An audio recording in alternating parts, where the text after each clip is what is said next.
Everyone stay up and play for the last cartoon show of the day.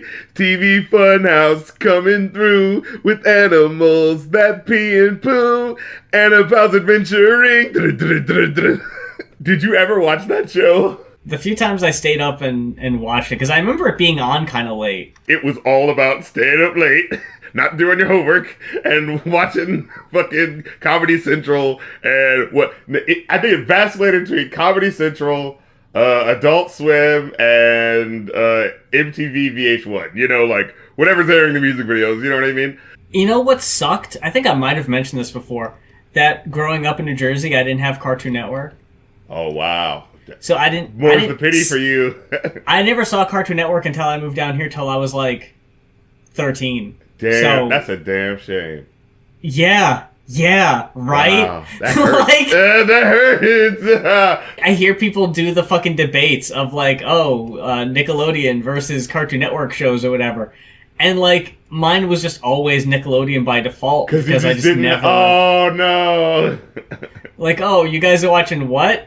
Meanwhile, like, the shows I was watching, I know weren't very good, but it was like, I didn't know there was anything else.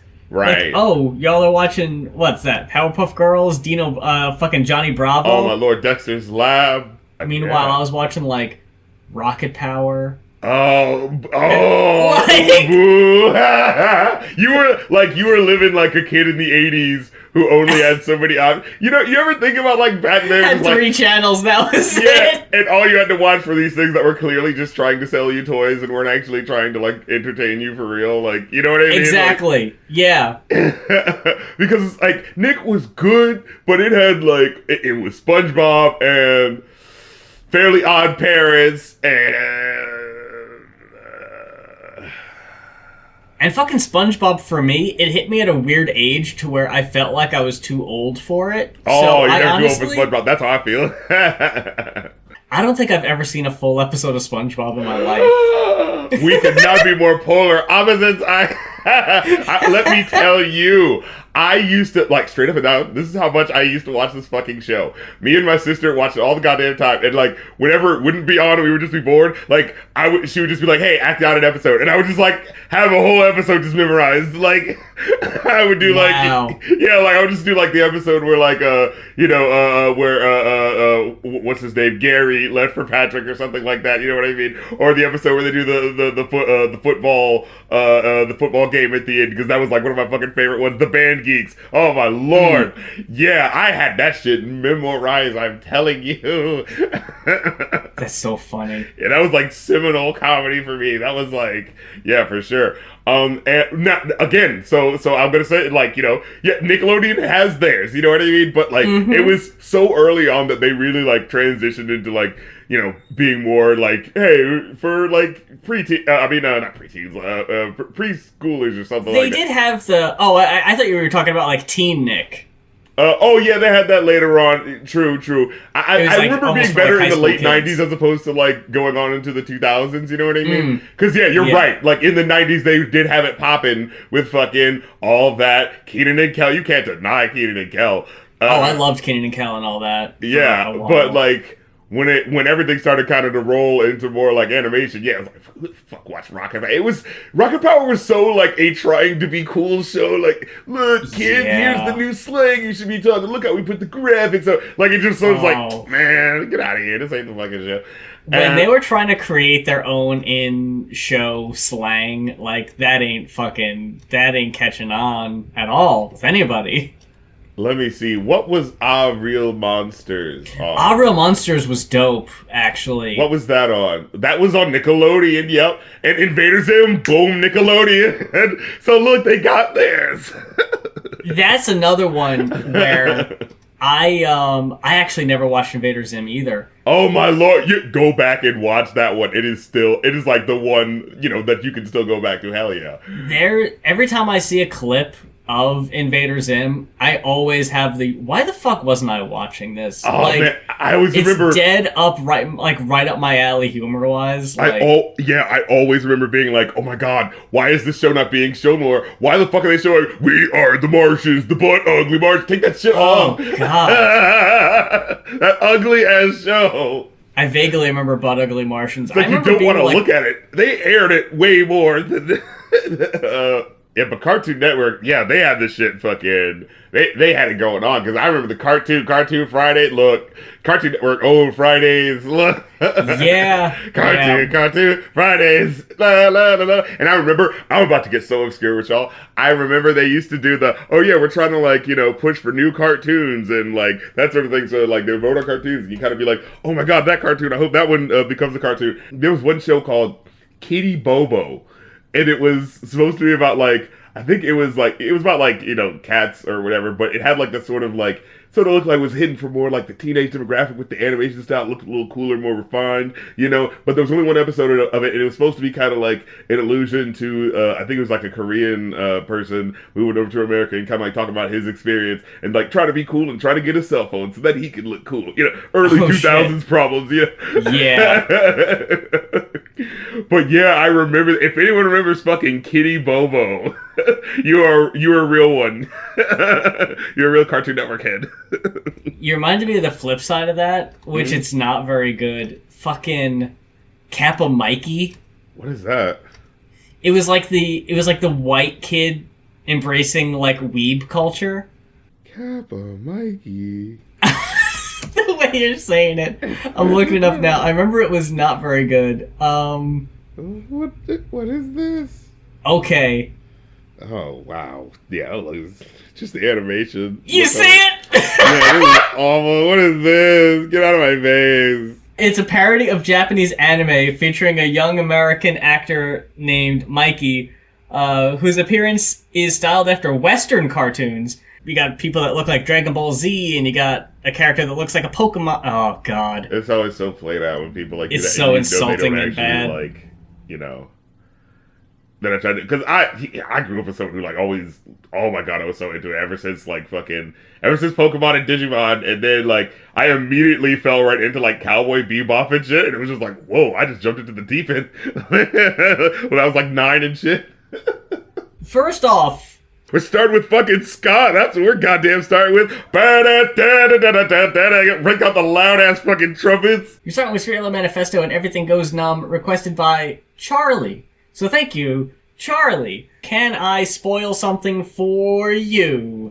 Go ahead. This was for a while. Probably, maybe in like my top 5 ska punk albums, maybe ever. Oh wow! Like, for me, if you're talking ska punk, especially from like this time period, it was 2003, right? One of the first requests we ever got, if you remember, was Real Big Fish. Yes, that's true. Yeah. And it took myself over here. They did that, right? They did. And how long did it fucking take? 4, 5 years for us to be talking about ska? Well, no. Wait a minute. We talked about English Beat. Yeah. Okay. I was gonna say, how did we go this long without talking about ska punk? But no, we have since then. Oh my lord! Speaking of cartoons and shit, that reminds me of the '90s and happiness. If the English beats the second wave, we're on to the third wave. Right. With the 2000s, with Streetlight Manifesto.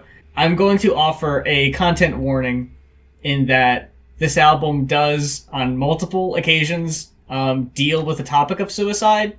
So, if that is a sensitive topic for you, I offered in the description time codes. So if you want to skip to the next album review, the time code is down there for you. If you want to listen to the Freestyle Fellowship and skip this one, you can do that. But for those of you who would wish to stay and listen, we're going to talk about this album here. Debut album of Streetlight Manifesto. While it necessarily isn't a concept album per se, it does definitely have its themes that come up a lot. And aforementioned theme of kind of talking people through dealing with depression and talking people out of taking their lives. Yeah, despite being so goddamn upbeat of music, right? That's the thing. And it kind of feels like that's the point, yeah. Like this is, you hear so many songs that are like this song sounds like it's happy, but it's actually sad. You know, like we always get that, right? But we never get like, this song is about a sad topic, but I'm trying to get you to not be sad. Yeah, like, it really is, like, the whole point of it is to take you out of it, and the music is definitely doing its job there. It's definitely pulling its weight. Right. So, like, it all has a purpose in a very direct way. But it starts off in a very different direction with Everything Went Numb, which is a track detailing the events of a failed heist. Yeah. God damn, man. Like, oh, the energy. I feel like I'm gonna be repeating myself a lot, because I will say this about ska punk, especially third wave. If you like it, you like it. Right. I understand if you don't, but a lot of the songs do end up kind of feeling a little samey, music-wise. I can definitely get that.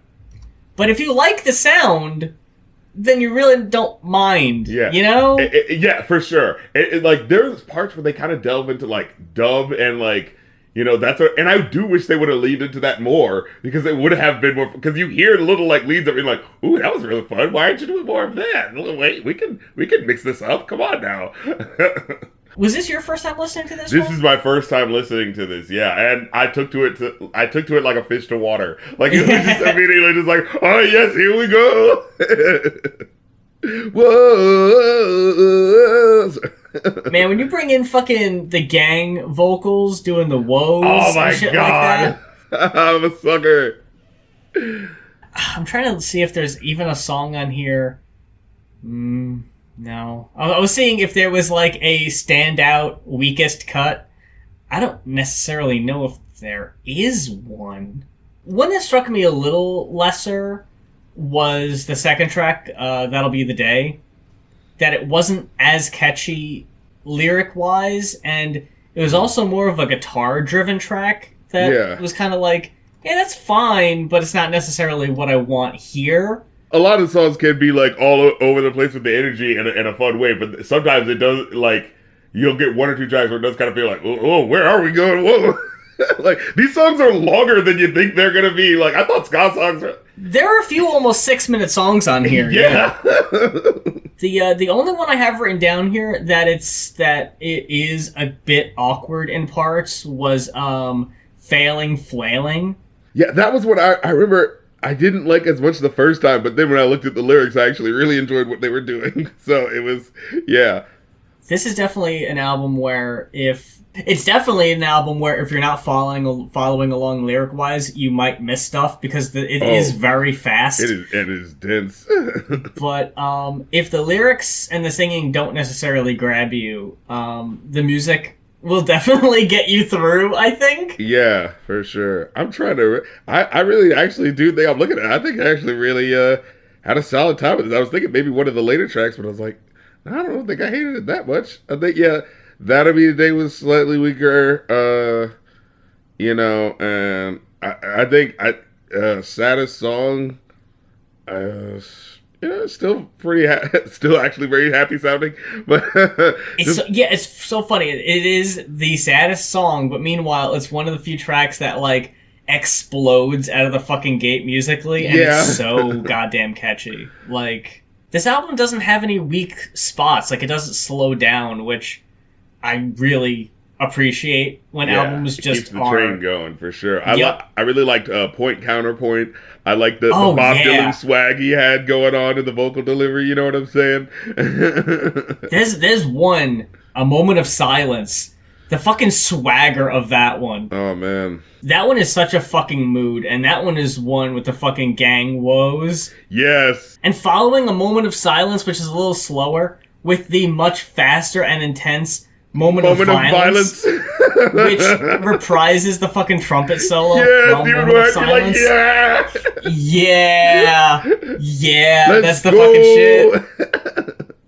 There's just so much. I just want to go through and just some of the lyrics just to highlight how fucking good some of the writing is in this goddamn album. Oh yeah, on Point Counterpoint, which is I think one of the my top favorite tracks, maybe top 3. For sure. It's just how much it switches up and keeps you with it the whole time. You'll smile and agree with everything they say. They'll try to tell you that it's all okay, but it's not, and you're shot and you're bleeding pretty bad, and you can't stop thinking about the things you never had, like a wife and a kid, and the things you never did. You're running around, you're living a life that's empty in the end, my friend. Oh, you'll take back all you said. Oh, when the regrets fill your head. Trust me, I've been there before. I would not, what is that? I would not wish it upon my greatest enemy. What irony. Once friends, but I find you'll have to learn this lesson on your own. And it's just like, I think I actually like was quoting like different parts because like there's so many goddamn dense lyrics in this. They cram it in there, man. These songs are dense. And in the third verse, he goes like, so I waited by the phone, but the phone never rang, and I sang so loud that I wouldn't hear the bang. When the bang never came and I never got the call, fucking thank you, I love you all. And I was like, whoa, where's this? Something that's really considerate about Point Counterpoint is that it starts with the chorus sung way slower on like an acoustic guitar than when it's gonna play later, and it teaches you the words. So when it comes up later and you're fucking sitting there and it kicks in again, you're like, oh yeah, I know these words. I gotta go into my head with the gun. And I did this before. I know the words. Yeah. I wish they do that more often. It actually took the time. Right. Man, that one, Point Counterpoint, I would have to say is every ska punk playlist on Spotify has to have this. This Point Counterpoint is quintessential. It is a must. Doubt. It is a must. Going from that into If and When We Rise Again. Whew, another sampling. I think it's like a Russian Jewish tune. I think. Yeah, the thing I really like about this album compared to other ska punk bands of the time, there is kind of like a polka, maybe almost like what you'd hear in like Pirate. Oh, like sea shanty sort of feels. Yeah. But like it's not like I've tried to listen to some more piratey stuff before, and I just it's Jolly Roger. It's too much. But when you've got the fast energy and the upbeat, even if you're talking about some really down topics, it fucking works, man. Like, I don't know how I can sell this to someone who isn't big into ska punk, but like, if you are and you somehow haven't heard this one, it's a must listen. Yeah, for sure. It really is one with like the fucking lyrics match the like. I want to say matches the music, but it really is like sad. But then, like I said, it really is trying to bring you into that happy place. Like literally, there's a track called "A Better Place, A Better Time," and oh my god, I'll be damned if this song didn't get me in the feels. Like, yeah, that one. That was one of the few tracks where it dealt with that topic, but it dealt with it in such a more nurturing, reassuring tone than others do. That man, yeah, that's a bright spot. Yeah, for sure. Oh my god, he says, and when you wake up, everything's gonna be fine. Guaranteed that you wake in a better place in a better time. So you're tired of living, feel like you might give in. Well, don't. And you hear a whistle, like, it's not your time.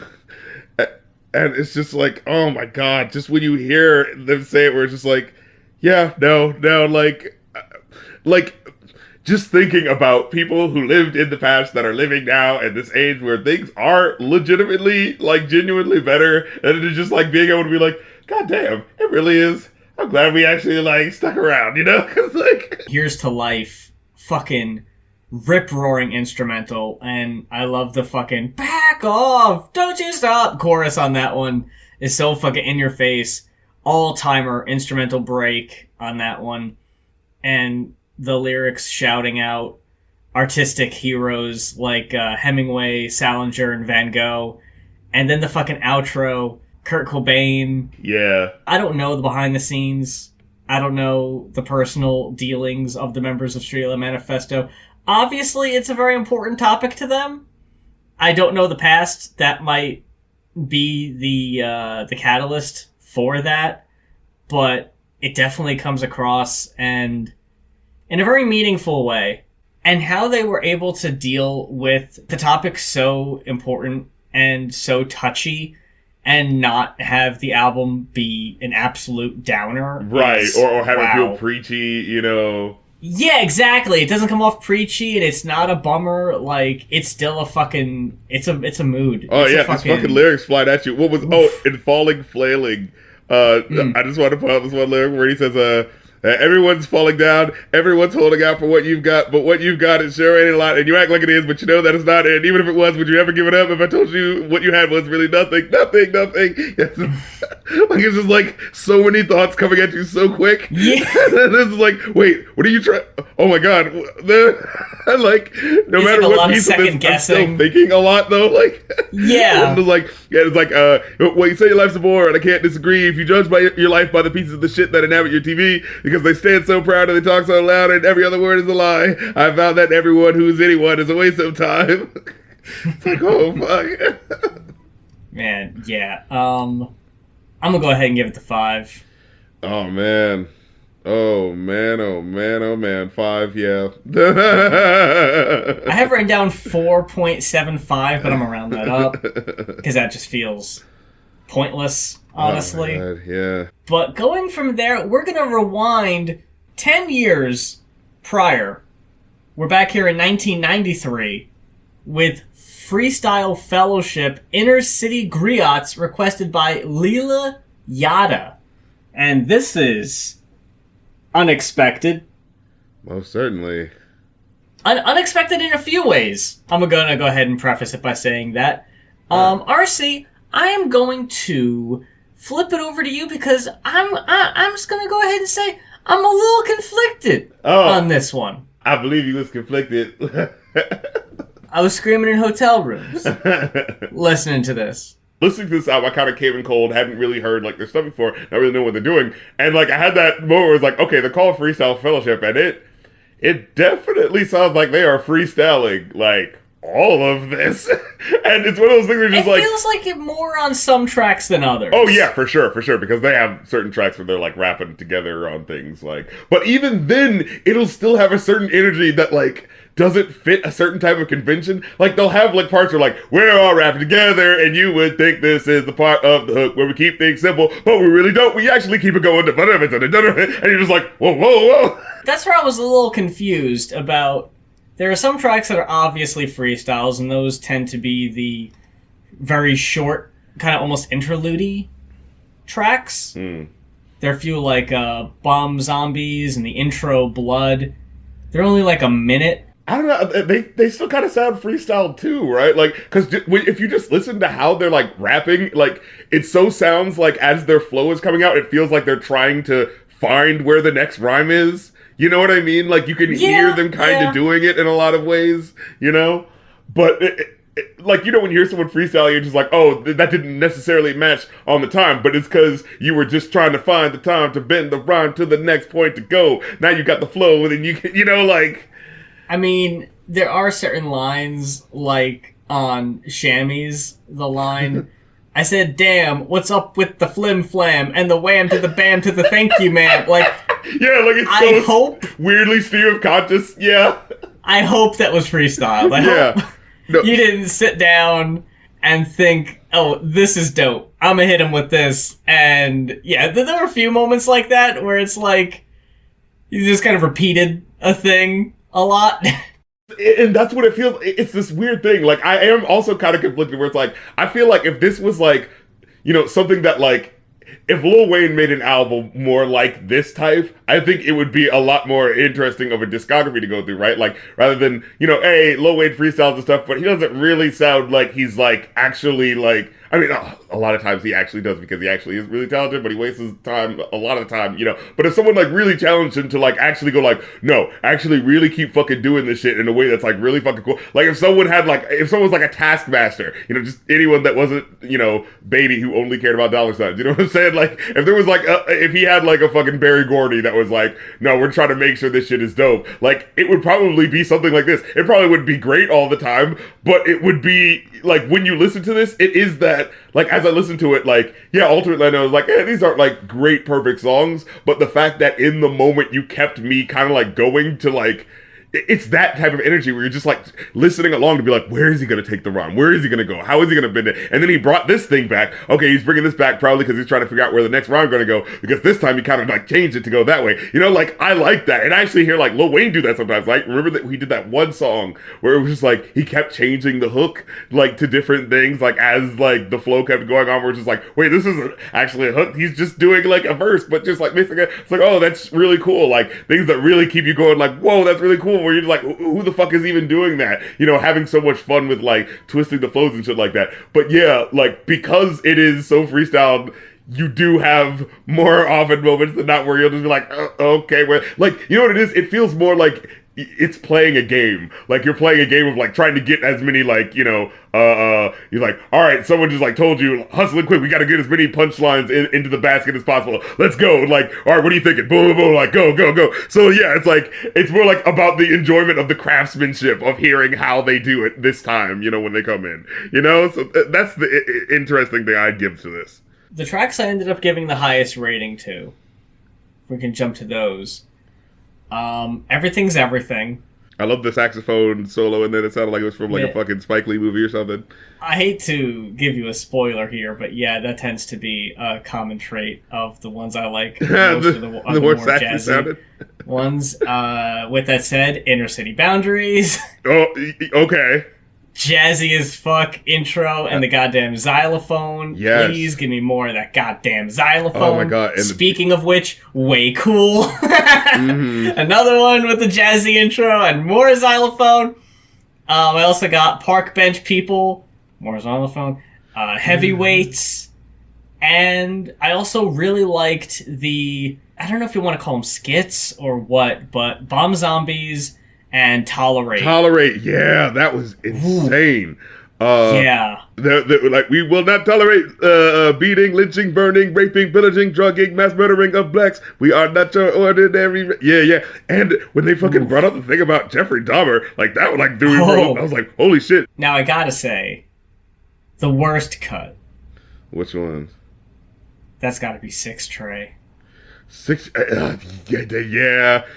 I would give it to that one. That's so fucking awkward. It's when they're like not like focusing on what the fuck they're trying, and focus feels like a weird thing, but like there's certain times where like the track really directly falls apart because it's like they stretch out their flows or something to that effect where just like you know, when they're coming at you a mile a minute with what they're doing, like, it hits better than when they're like, 6 Trey, where it's like, now, like, I do like the 3/4 flow that it kind of starts off with. It kind of starts interesting. I will give it that. But then it kind of gets lost in the soup after a while when we get into the second verse. You know, there's, like, parts where, like, he'll, like, finish a rhyme and then, like, take an extra couple seconds and then say this other rhyme. And, like, you know, the rhymes aren't really that great. So, like, it's that point that I'm making. It's like, when they slow down and you really have to think about what they're saying and you're just like, what? That wasn't that great. What are you even talking? Is this a gangster rap song? I don't know what you're going for. Like, that was a song in particular that struck me as having lines that like didn't even try to rhyme either. Yeah. And like for an album that is kind of like freestyling or whatever, that honestly didn't seem to be much of a problem. Like, even if the rhymes were like weaker, they still found a way to get there. Yeah. But that one was just kind of like just a little sloppy, noticeably so. Yeah, like okay, going back to like Shammies, which you know maybe not the best subject matter, but like I figured we'd get to Shammies next. But it like if you as you're listening to it, it at least has like you know like you're saying what you want like. Oh, just like rhymes kind of like busting out of here and there, you know, like Shammy, not the genie on the Jimmy, or the jammy, your double whammy, not your mammy, your granny, but maybe your lady's a Shammy if she likes to put her nickname on her fanny. Like, this is an odd track because you don't know what it's ultimately really trying to say. Yeah, while it doesn't necessarily have the best subject matter and it's very sexist, yes. But it still manages to be funny and clever with its wordplay. Now, where it gets real confusing for me is at the end, where we then have one of the members of the group decide, hey, I would never say that. Right. Because I respect black women too much to say... Then what the fuck? What are you doing here then? Yeah. Like, it felt so phony. Yeah. After 3 or 4 verses of this. And even after, you still hear in the background, your mom is a shiv. Yeah, it doesn't feel like a shiv. Like, what the fuck is this supposed to be? Like, alright? It doesn't feel like a lesson song in the sense of like, you know, hey, you can have some songs where it's like, oh, someone's being an asshole, but then like, oh, it's showing you like the thing at the end. But yeah, it doesn't really come together like that because he's not even really like committing to like speaking against that. Like, yeah. It totally felt silly having that tacked on at the end. I was like, what the fuck is the point of this? Now, I will say, what was funny is earlier in the song where you have the one dude who was saying, like, let me tell you, she was rubbing on my knees with a permanent crease, turned around, and then she was pulling on my BVDs. Yo, baby, I did not say you could do that. That was, like, the most, like, oh my god, that's, like, legitimately, like, sexy as shit, like... I had that written down. That was a fucking goddamn moment. So fucking good. I love that. And that's the, like, sporadic, like, out of nowhere energy that, like, you can kind of find on a lot of these cuts, right? Where it's just like, oh, you really threw me off with that because there's this manic energy. You can tell they're, like, really trying to, like, you know, come up with shit off the dome, at least for a lot of these tracks. I liked, Heat Miser, AC Alone's that's solo a good track. one, too. Yeah. Oh my god, that one fucking lyric where, again, you know, it's interesting, like, they'll delve into horrorcore, but they don't, like, really commit to it, because, again, they're just kind of, like, going from one thing to the next, like, they're like Tarzan swinging from rhyme to rhyme, and then it's like, it just happens to dip into this subgenre, but I wasn't really trying to do that, like, you know. If it comes up, they don't spend much time on it. Yeah, like, Heat Miser, he goes like, don't you hate it when your ice pick sticks right in the skull and you gotta pull it out with 2 hands? Don't you hate it when your chainsaw's out of gasoline and you gotta use the butcher's knife on the man? And he's just like, whoa. And it's like, this has definitely not been this group up until this isn't point. fucking Gravediggers. It just happens, and it kind of comes out of nowhere, but not jarring. It's just like, y'all have been doing whatever the fuck you wanted, obviously, so this isn't any different. You know what they remind me? They're more Fooshnickens. You know? Like, when you listen to Fooshnickens, and it's just like, even if you don't really get what they're saying, it's like, but they're doing it at you, spinning at all of these references at you really fast, and the point is that they're coming at you really fast, that it feels like, you know, you're watching the fucking Cartoon Channel on acid, right? Like, that's the sort of, you know, feel of it, right? And I remember, I went back and listened to our episode on the Wu-Tang first album, and how there was a song on there that kind of like tried to fit into that mold, the Method Man song, you know? And I remember we didn't like that one as much because it was a lot slower, you know? And it's just like, just kind of like belaying out these references that aren't really that clever because they're not really like punchlines, they're just the references. So it doesn't really work if you're just like doling them out. It works when it's like coming at you a lot faster. Snoring with the buttons, runs over the hills, you know, because you're just like admiring the technique, you know? Yeah. And that's what it is about this. When you can admire the technique, that's when the song's really good. But when they're like slower, like Six and Trey, like I said, at first it is 3/4 where you're like, oh shit, that's kind of cool. But yeah, it just falls apart with what they're really doing. You reminded me that there are a few tracks where they do kind of delve into more of like a speed rapping kind of technique, and I think it works sometimes better than others. Sometimes it feels way too rushed, and like, yeah, it sounds like they're like slipping over their words sometimes. Like, there's no way you're gonna figure out exactly what the fuck they're saying either. Like, it's too fast. Yeah. Which does come in with the feeling a bit freestyled, feeling less structured, and kind of like what we talked about with the horrorcore elements randomly. Just kind of whatever the fuck they feel like doing. Yeah, Bomb Zombies, I didn't really enjoy like that. Okay. I was like, wait, what's happening? Like, at first I kind of wanted to enjoy it, but then when the second verse just kind of fell apart with how, like, you're still doing abstract, but it was, like, almost trying to tell a story, but didn't really do it. Like, you know what I mean? Like, oh, she had the baby had the baby had the key, but maybe the lady was really a he. I don't know. But you think she broke her neck when she, of blood bounced around her child. Somehow she managed to look at the infant one last time before she cut off. And it's like, What? Listening to these guys and their technique and their personalities, I wouldn't exactly say I would expect good storytelling, because it's not exactly what I'm here for listening to them. It doesn't feel like a strong suit of theirs, so when they try to do it, it does come off a little awkward. Now, I will say I did enjoy Cornbread, which actually did kind of like... Like Cornbread's good. It's one of the. It was a better sort of use of them telling a story, in that like it wasn't really a story. It was just about him being like, "Oh, ridiculous! I did this and then I did that." Like, leap out the room, grab the old broom, eat a watermelon, and walk on the moon. And then to Napa Valley, rap his alley, and stayed a week. I met the queen of all my dreams, and we danced cheek to cheek. And then we freaked, had a fight with King Kong, Godzilla, and Rodan. Johnny Sacco's giant robots, and wrestled with Kodan. I jumped in a rocket with Davy Crockett, headed for no man's land, and landed on a scene and seen a time bandit in the sand.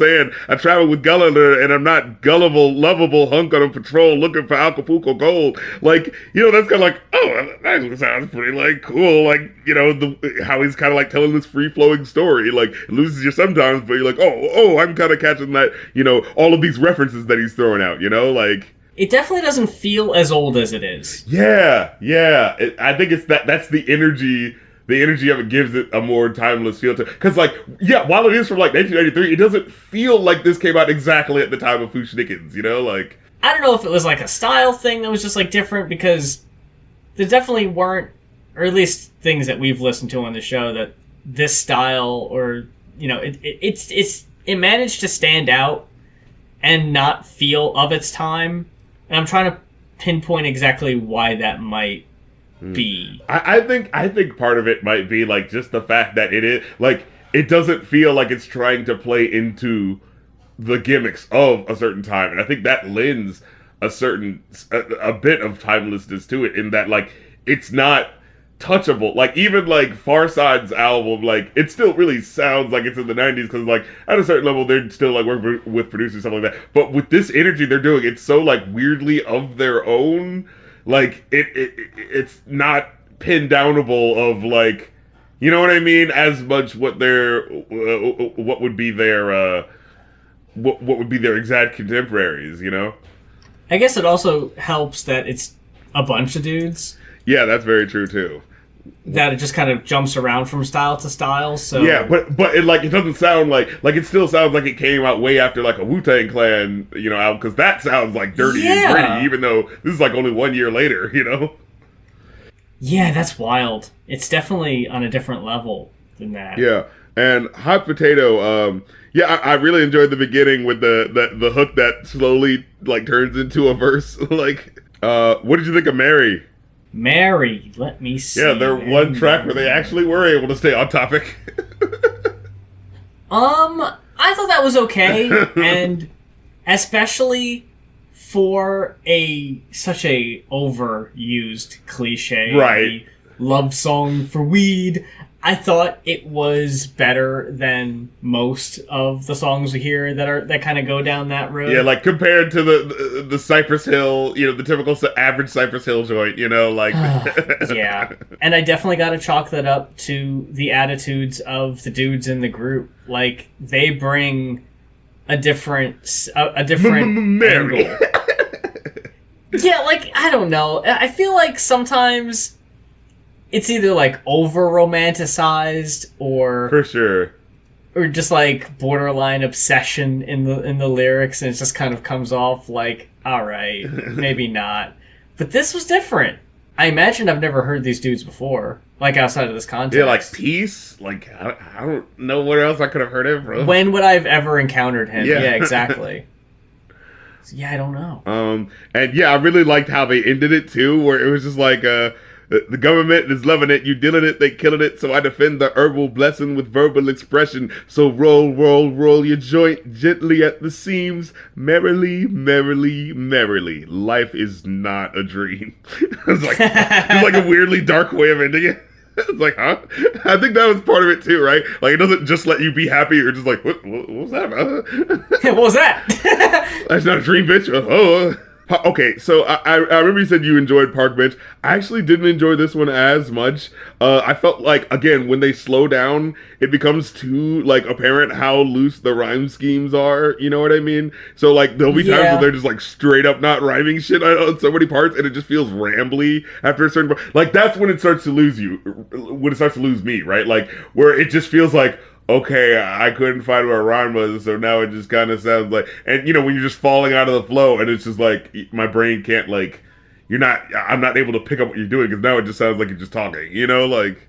I do actually have written down that, yeah, this is one that barely qualifies as a rap song. Right. Beat like, poetry. it is more kind of stream of consciousness than a structured rap song, especially more so than or less than the other songs on the album. Yeah. But I don't know. Again, I guess like talking about the fucking the last album, when you've got a jazzy as fuck instrumental going, I'm more willing to overlook the other maybe weaker aspects. It does a lot of work for it. Yeah, it does a lot of the legwork for sure. Heavyweights, the crew cut. What'd you think of that one? I liked that one. Yeah, I thought that was fun. I really loved the dude coming in, the Jamaican dude coming in. He's like, "Now we want a clean fight. None of this." Like, I liked that they had the bell ringing between each verses, and it kind of had the crowd noise, cheering. It felt like a more fleshed out version of Chef vs. Meth, which was a song I think on the Wu-Tang double album, right? Where it was just like, oh man, it's like Chef versus Meth. Oh, this is awesome. And then they only do like 2 verses that are like barely about each other, and it's just like, oh come on, we could have done more with this. It kind of sucks that sometimes they're just rapping about nothing sometimes. Like the lyrics aren't necessarily about anything, and especially if you are presenting it as like a boxing match or something, it's like, how are we scoring on points? So we're like, oh, I got you now, motherfucker. I like respond to one of their lines, you know, like. Yeah, it's like, what? I think the only issue I had is that it went on for a little too long. Yeah, absolutely. It was like a 6-minute track. And they'll have like I think on here in particular, where times where like, you know, you're thinking like, wait, did they just say nonsense? And they're like, yeah, no, that was just nonsense. They didn't say anything. They didn't have anything planned for that. You guys just fucked up. Like, but it'll happen for like a long time sometimes, where it's just like, for liberty is the only thing. God, is that a bit of an honor? And you'd be like, what? That wasn't anything. Do that again. It's funny that you have songs like, especially if it's like a gimmicky song where like you have the boxing motif or whatever, that definitely feels like it goes on for too long. But then you have other songs like the freestyle interludes that are way too short. Yeah, in my opinion. Yeah, it's like I love the energy of those. Yeah. Why is there not more to that? Although I will say, a part of I think it was Self Jupiter had a really good verse on Heavyweights, where it was like, it was a part where it did start sounding like he was messing up, but then he actually made it work. It's like, it'll appear rhyme travel is a motherfucker, wooka, teardrops falling on my blood, got a headache, got a glitch in my neck, shake, rattle, roll down below it. And I was like, oh, you actually made that fucking work. Fucking caught it. Yeah. Did you fucking see you just reminded me. Did you see the video of 21 Savage? He was on stage performing, and he about lost his footing and fell.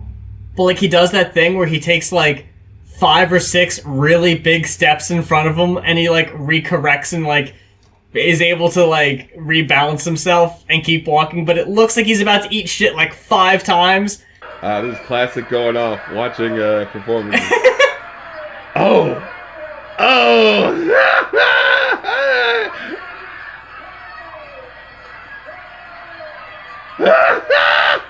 That really does look like the fucking new dance. Like, you're like, whoa.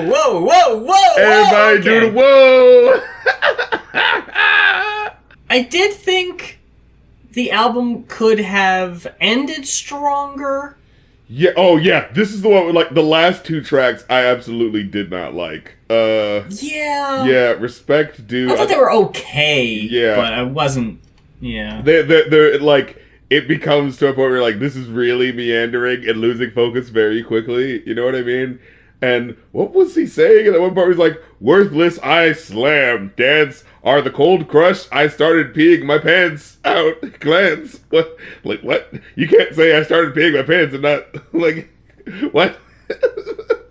So, Sugar Hill Gang's Rapper's Delight came out in 1980, okay? Yeah.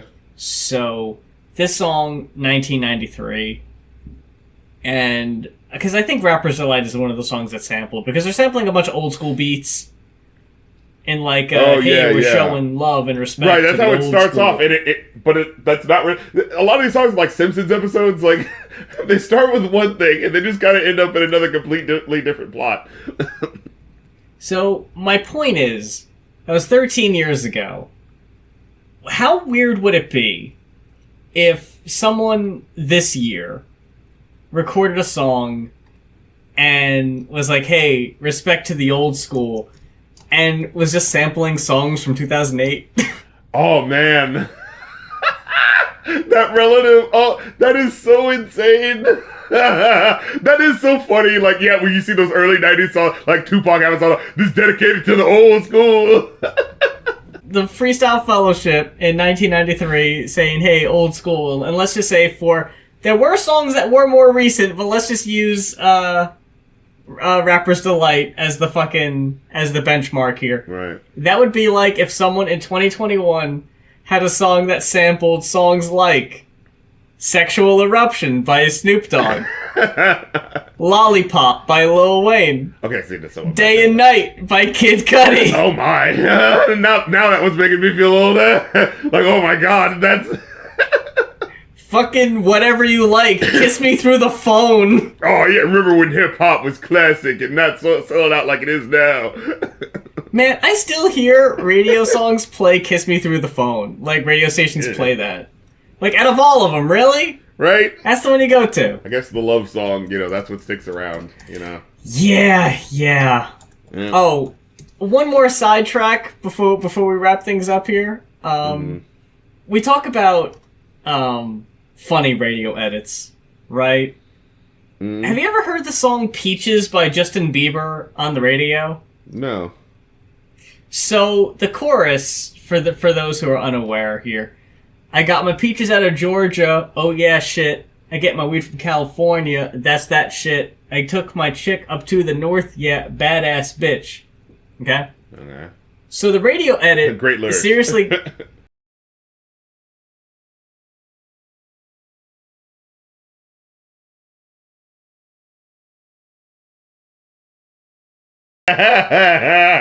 it seriously says, we go, like, what the fuck is even the point of leaving that there? You might as well cut the whole shit. Featured artists Daniel Caesar and Giveon. Oh, dude. I don't think I knew that. Yeah, that's a mixed bag. I was like, oh well. I'm saying,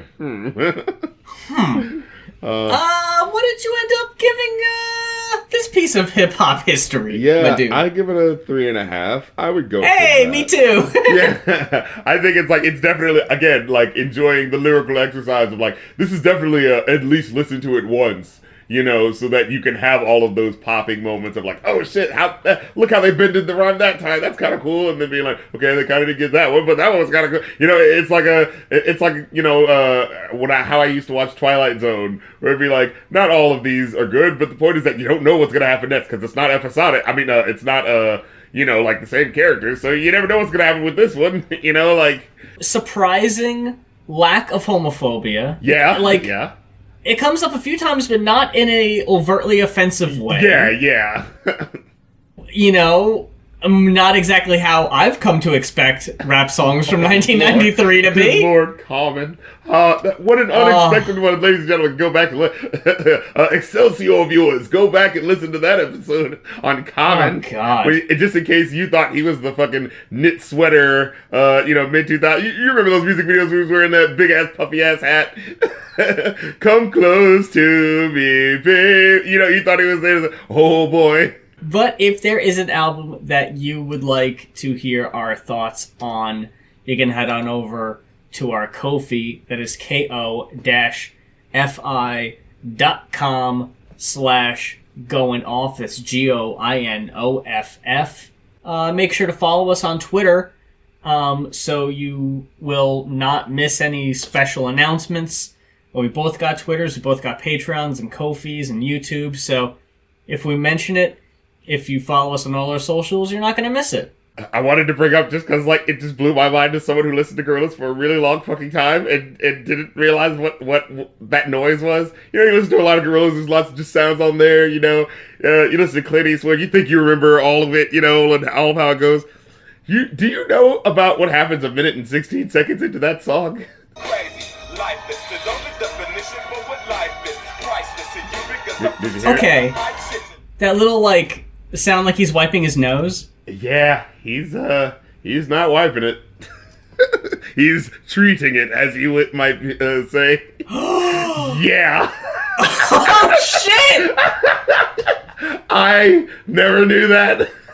No fucking way! Yeah, he's apparently, while the rapping was out, he's snorting a lot, and then it's like, alright, time to do the hook. I have it.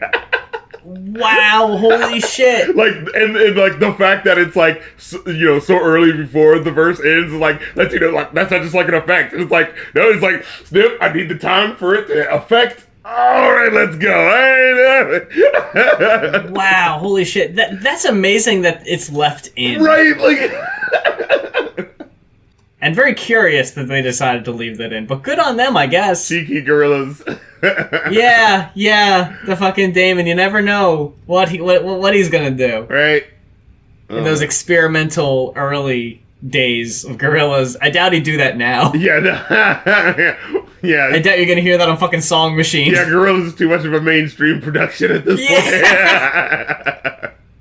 Man, speaking of Gorillaz and being mainstream, do you remember when they were on fucking stage with Madonna? Oh my lord, I do, because that was when I was watching fucking everything Gorillaz, and it was like, yay, Gorillaz, and they're on stage. Why do they have to? I mean, all right.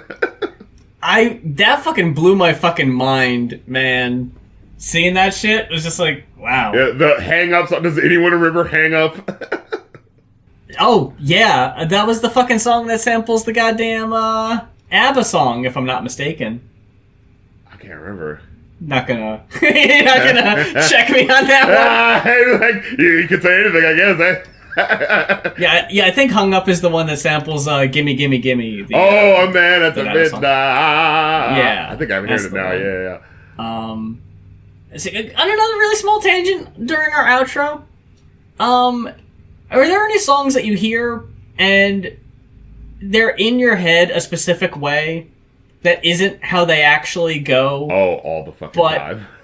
It's because you heard it in a weird way that now that's just your official headcanon? For sure, definitely. I think I might have talked about the time where there's something where it was I downloaded the song from Livewire or something like that, the Wu-Tang Triumph song, and there's a part of it where on the Genius verse it skips, and so now my brain goes I guess that's just how the song goes. That's how my brain's using it. Or, Outkast.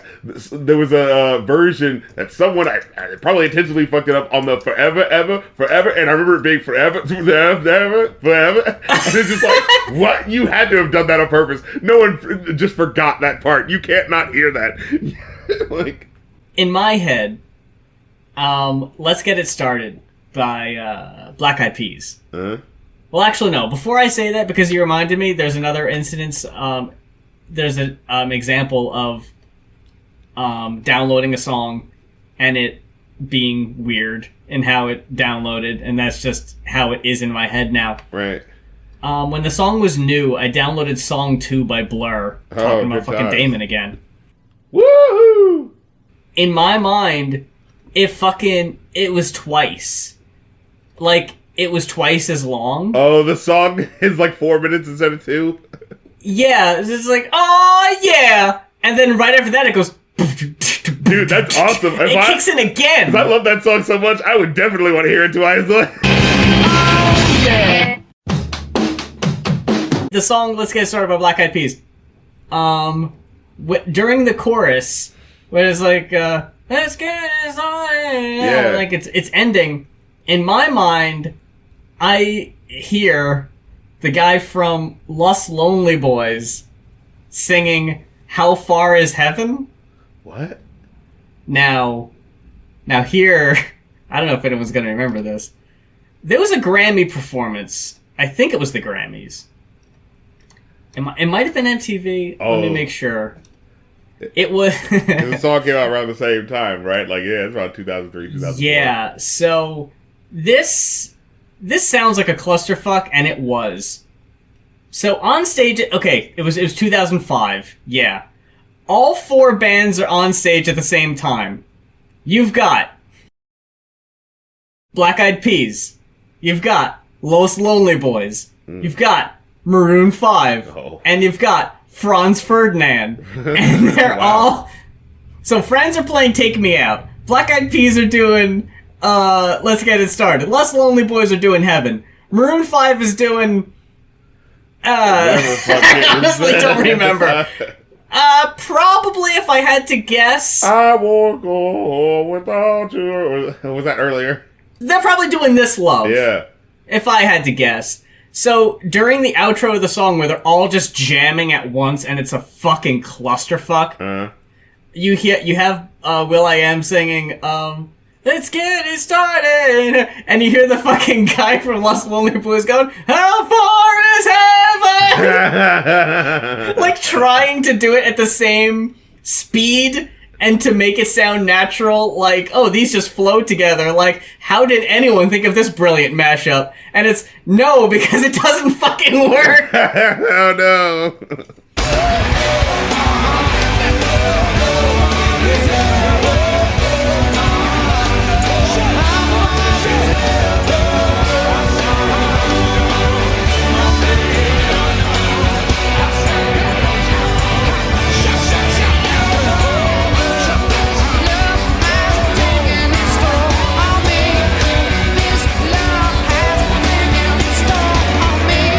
Yeah, so that's your homework, off-goers. Find the 2005 performance of Black Eyed Peas, Maroon 5, Lost Lonely Boys, and Franz Ferdinand on stage all at the same time. And Kitty Bobo, find that cartoon.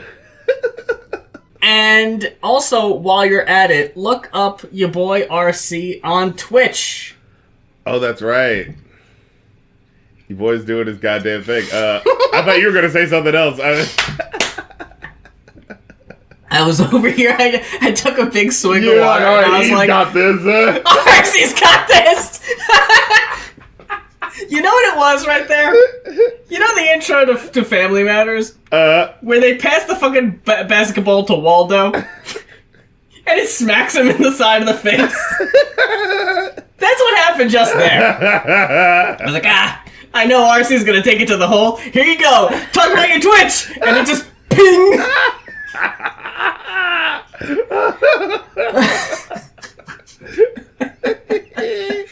But yes. Anyway, you do stuff over there, isn't that right? I be streaming and shit. I'm actually just added a new tier. If someone wants to actually pay for me to listen to an album live. Oh shit! Yeah, and request it, and we can do a stream that way. So head on over and request that if you dare. If you dare. Sorry, that's spicy. Because the first thing someone brought up was they're like, "Hey, we should make Rap Critic listen to that Black Tarzan Capadonna album." Oh man! I was like, "Goddamn!" It's like I'll be damned if I'll have like a favorite song of mine. From this album cover. Man, if there's a day in particular where you're sitting around and you're like, man, I've got a whole big chunk of I got a chunk of the day that I just got. I'm just gonna hop on and stream for a bit. Who's to say people don't come together in your Discord and have you listen to a goddamn 4-hour Lil B album? Oh, don't you put that juju on me, man. We don't do this. See, that's where you gotta fucking put a caveat of how long the album can be. You will have to speak to me. Let's be reasonable. You're gonna be speaking to me, right? Like I'm not some big time guy machine where you put the thing into the feed and then the guy's gonna get it later on. Like, no, I am a person. I'm going to be seeing this and being like, you are sending me right now. Like, just because it's over email doesn't mean you're not technically sending me face to face. Like, you are giving me directly what you want me to do. And you want me to listen to this 4 hour? Come on, son. I only do about 2 hour streams. I'm not even gonna get to that. I'll do the highlights from that album. How about that? I was gonna say, yeah, like a maximum of an hour and a half. Right. If it's any longer than that, it's just gonna be the first whatever. It's just songs. gonna be my head in my hands the whole fucking time. I ain't gonna get to the end. Yeah, Sorry. like, yeah, if I do the best, because a lot of those songs are, like, fucking boring, and half of them are goddamn the same. But if I were to, like, skip to the best parts, like the fucking, one where he tries to do the Rick Ross voice, but he actually sounds like a fucking, hood ghost trying to scare you, like, in my black way back, where he does, like, offbeat, where he just goes, like, yeah, you know that's a fact, I don't know that offhand, actually. He, like, tries to do because that was, like, the thing of the dude, to do the ad-libs, like, yeah, like the boss, but he would just do the offbeat, so it just sounded hilarious. Man.